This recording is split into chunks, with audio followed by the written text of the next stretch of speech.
जागृति हुई कि आपसे मुलाकात किया जाए और कई दिनों के प्रयासों के बाद आज आपसे हमारी मुलाकात हुई है।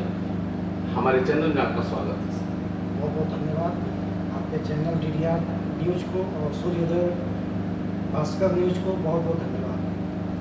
सर, हम आते हैं अपने आपके जीवन के ऊपर। हमने एक बायोग्राफी के बारे में विचार किया है। तो सर, जिस परिस्थितियों में आपका इतिहास बताया जा रहा है, बहुत गरीबी जीवन आपने काटा है और ऐसा करते करते आप इस मुकाम पे पहुंच गए हैं। इस सफ़र के बारे में थोड़ा हमको एक संक्षिप्त जानकारी दें। 1998 में ठेला लगा करके अपने जीवन का यापन हम करते थे, परिवार के लोगों का देखभाल करते थे। इसी बीच लोगों की मदद करने का भावना दिल में आया।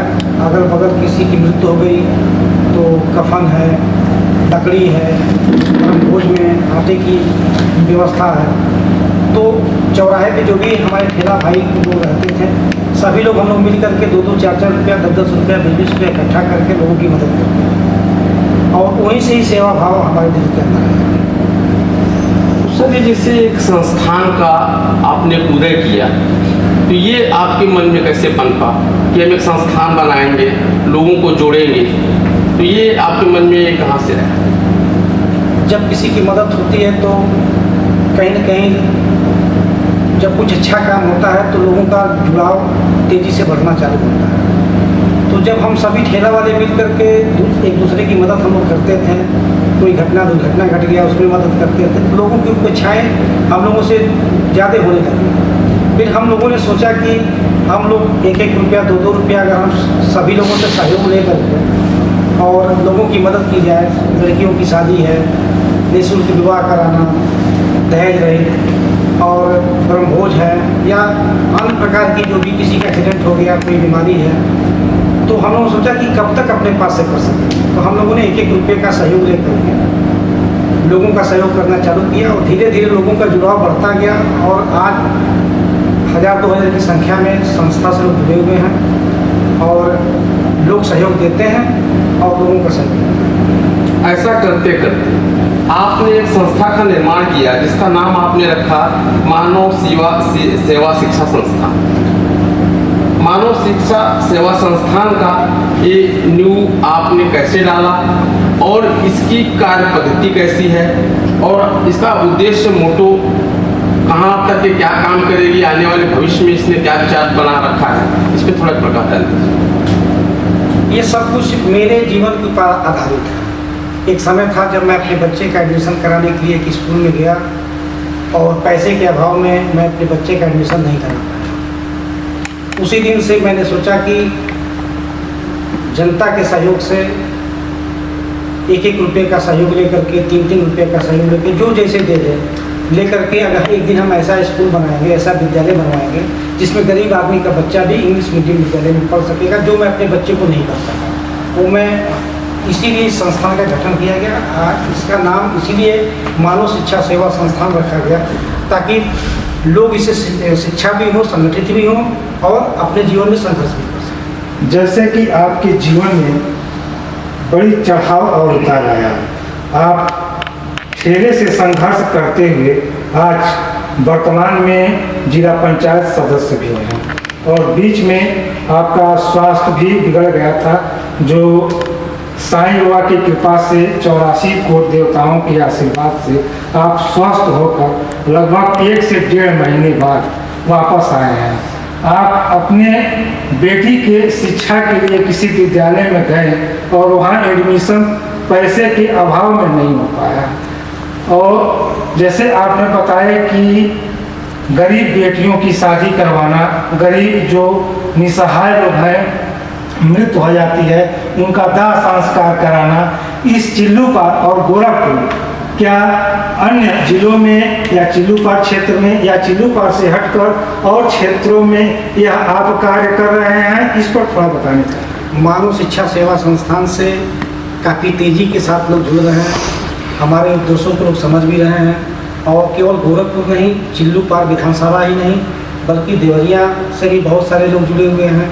आजमगढ़ ज़िले से भी बहुत सारे लोग जुड़े हुए हैं, मऊ से जुड़े हुए हैं। इस तरीके से अगल बगल के जो भी ज़िले हैं, संत कबीर नगर से भी लोग जुड़े हुए हैं।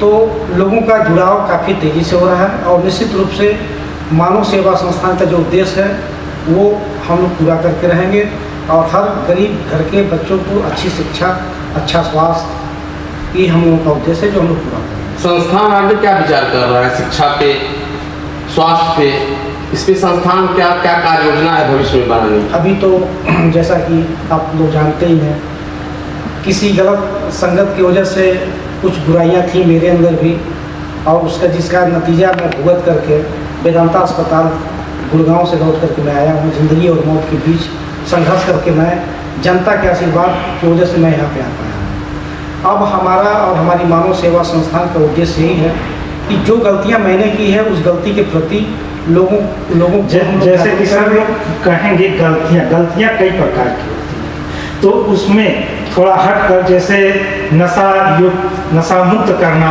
इस प्रकार की गलतियां से आप कहीं ना कहीं झेल रहे थे। जी बिल्कुल, इसमें कोई दो राय नहीं है। बहुत लोगों ने मुझको भी समझाया लेकिन मैं उस चीज़ को समझ नहीं पा रहा था और नतीजा ये निकला कि ज़िंदगी और मौत के बीच संघर्ष करके मैं आप लोगों के बीच आ पाया हूँ। इसीलिए मानव सेवा संस्थान और हमने और हमारी पूरी टीम ने यह तय किया है कि पूरे क्षेत्र नहीं बल्कि हम लोग जहाँ जहाँ भी जा सकते हैं, दो उद्देश्य को लेकर के हम लोग अगले महीने नवंबर महीने से हम लोग यात्रा चालू करेंगे, जिसमें पहला उद्देश्य हम लोग का होगा नशा मुक्ति और दूसरा उद्देश्य होगा वृक्ष लगाओ और जीवन बचाओ। जैसा कि हमारे, क्योंकि हम भारतीय जनता पार्टी के कार्यकर्ता भी हैं, महाराज जी हमारे पूज्य योगी आदित्यनाथ जी का भी यही उद्देश्य रहता है और हम लोग अब गांव-गांव जा कर के वृक्ष लगाओ जीवन बचाओ अभियान के तहत भी चलेंगे और नशा मुक्ति के अभियान में भी हम लोग आगे बढ़ेंगे ताकि लोगों को जागरूक किया जाए, इससे लोगों की दूरी बनाया जाए। जैसे कि 2021 में जब कोरोना आया तो ऑक्सीजन की कमी लोगों को महसूस हुई। अब वृक्षों, जैसे भारत में वृक्षों का कटान बहुत तेजी से हो रहा है, इस पर आपका क्या कहना है और वृक्षों के महत्व के बारे में लोगों को क्या कहना चाहते हैं? ये जब कार्यक्रम हम लोगों का चालू होगा यात्रा का, उसमें हम लोग जन जन तक जा करके घर घर जा करके लोगों को जागरूक करेंगे और लोगों से कहेंगे कि एक वृक्ष का मतलब होता है कि 10 परिवार को आगे बढ़ाना। तो हम लोग वृक्ष को लोगों तक पहुंचाने का भी काम करेंगे और उसके प्रति लोगों को जागरूक भी करेंगे कि डेली इसको आप पौधे को पानी दें, इसकी रखवाली करें और आने वाले समय में जो हम लोग कोरोना के काल में ऑक्सीजन के अभाव में बहुत सारे लोगों ने दम तोड़ा, अगर ये वृक्ष हम बचाने में कामयाब रहेंगे तो हमारा ऑक्सीजन भी बेहतर रहेगा, ऑक्सीजन हमको बेहतर ढंग से मिल सकेगी, लोगों की जान बच सकेगी। बढ़ती हुई प्रदूषण, जैसे इन तमाम प्रकार की प्रदूषण के कारण हैं, तो प्रदूषण को खत्म करने के लिए एकमात्र ही उपाय है कि वृक्षों को अधिक से अधिक लगाना। इस पर लोग ध्यान नहीं दे रहे हैं। इसको कितना और लोगों को जैसे विस्तारित रूप से आप बताना चाहेंगे कि प्रत्येक लोग को अपने जीवन में प्रतिवर्ष या किसी योजना से नहीं लगाते हैं तो उनको स्वयं लाकर अपने दरवाजे से हमने अपने खेतों में लगाना चाहिए। जब तक हमारे पूज्य योगी आदित्यनाथ जी का आशीर्वाद हमारे ऊपर रहेगा तब तक वृक्ष की कमी नहीं होने पाएगी और हर जिले में हम लोगों की कोशिश रहेगी, हर जिले में डोर टू डोर घर घर इस अभियान को हम लोग चलाने का काम करेंगे और लोगों को जागरूक करने का काम। नेताजी, जैसे आपके जीवन में एक राजनीतिक करियर भी आपका रहा है, तो राजनीतिक करियर में आपका बड़ा उतार चढ़ाव रहा, तो इस राजनीति में आने का आपका विचार कहाँ से आया और क्या क्या ऐसी संभावनाएं आपके पास आई कि जिसको आपने पूरा किया?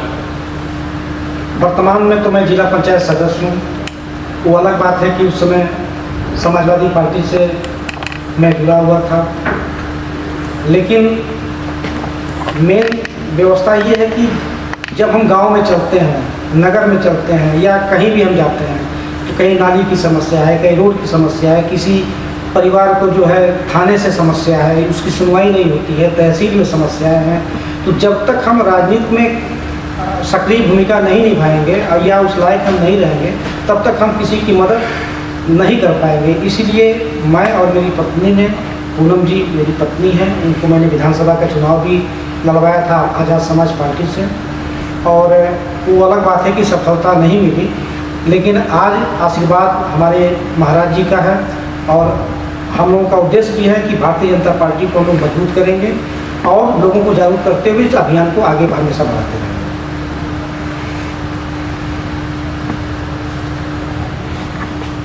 हम रिपीट करते हैं कि जैसे आपने समाज में रहते रहते आपको यह समझ में आया कि एक संस्था का हमको गठन करना चाहिए जिसमें लोगों का मदद हो पाए। ज़रूरतमंद बहुत हैं जिसको किसी माध्यम से हम किसी तरीके से लोगों की हेल्प करते रहें, मदद करते रहें। तो आपने मानव शिक्षा सेवा संस्थान का गठन किया। गठन की प्रेरणा आपको कहाँ से मिली? देखिए, मैंने आपसे पहले भी कहा कि एक एक रुपये का सहयोग लेकर के हम लोगों ने इस काम को चालू किया, और ये प्रेरणा इस समय चिल्लूपार विधानसभा क्षेत्र के वर्तमान विधायक श्री राजेश त्रिपाठी जी से मिली। देखा जाए तो मैं उनको चाचा कह के ही मैं पुकारता हूँ, क्योंकि हम दोनों लोग पड़ोसी हैं। हमारे सुख दुख में हमेशा वो मेरे साथ रहते हैं और उनके सुख दुख में हम लोग उनके साथ रहते हैं। तो जो इंसान एक एक रुपया लेकर के मुक्ति पद जैसा स्वर्ग चिल्लूपार विधानसभा को दे सकते हैं और किए हुए हैं, उनके ही नक्शे कदम पे चल करके हम भी समाज का सेवा करना चाहते हैं। जिस तरीके से उन्होंने एक एक रुपये के सहयोग से मुक्ति पद जैसा स्वर्ग बनाया, उसी तरीके से हम भी एक एक रुपये के सहयोग से इस मानव सेवा संस्थान का गठन करके और लोगों की सेवा करना चाहते हैं। आए दिन आपके संस्थान में हजारों की संख्या में महिलाएं जुड़ी हुई हैं। वो महिलाएं समूहों के माध्यम से आपसे जुड़ी हुई हैं, तो उनकी आप किस तरह से मदद करते हैं? उनका कार्य किस तरह से आप करवाते हैं? जो हम लोगों ने संगठन बनाया है मानव शिक्षा सेवा संस्थान, उसमें मैंने कहा कि केवल गोरखपुर या चिल्लूपार नहीं बल्कि अन्य जिले में भी लोग जुड़े हुए हैं, और अभी तक जो हमारा व्यवस्था है उस व्यवस्था के अनुसार हम लोग बिजनेस भी करते हैं। उस बिजनेस में नेटवर्किंग मार्केटिंग का भी बिजनेस हम लोग करते हैं।